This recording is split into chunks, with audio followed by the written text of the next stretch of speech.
Hi everyone, this is Sydney with Acura of Brookfield, and today I am in a 2025 Acura RDX Advance, a spec package, and I'm going to be going over how to use the auto high beams.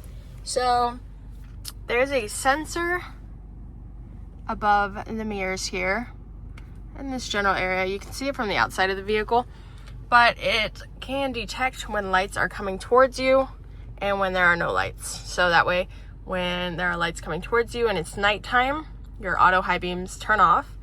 And then when the car passes you, they turn back on when it is okay to do so.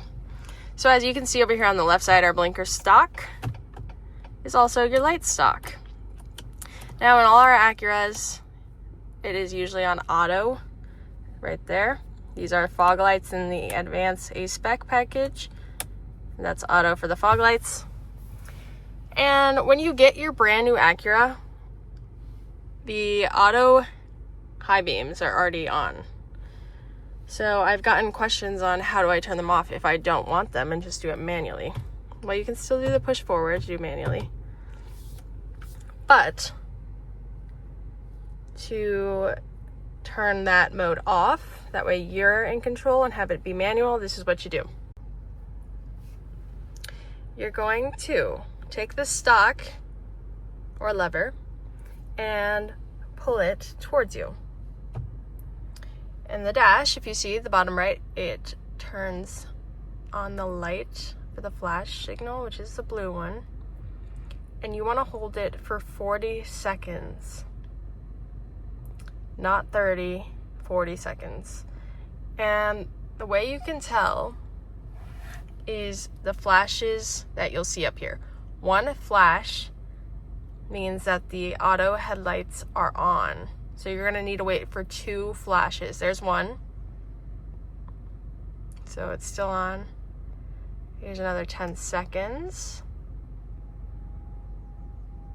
There's 2. Now I can release. Now they're off. So whoever drives this car at night next will have to put them on manually by pushing this forward. However, I'm going to turn them back on since they're off. So 2 flashes means it's off. 1 flash means that it'll be back on. So to turn it off, 40 seconds. To put it back on, 30. So I'm going to put it back on, pull it towards me, 30 seconds.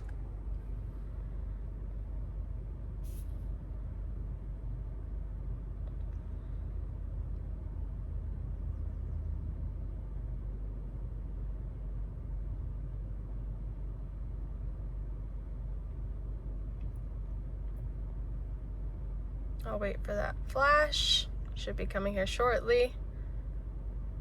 Just 1, and I'm going to release to turn it back on. So that was 1. So they should be back on tonight. You can also find this in page 204 in your manual if you are interested in reading about it. There is also information in there on reasons why your auto headlights would not work in certain areas or conditions, so check that out. If you have any questions or comments, please let us know. Once again, it's Sydney at Acura of Brookfield, and thank you for watching.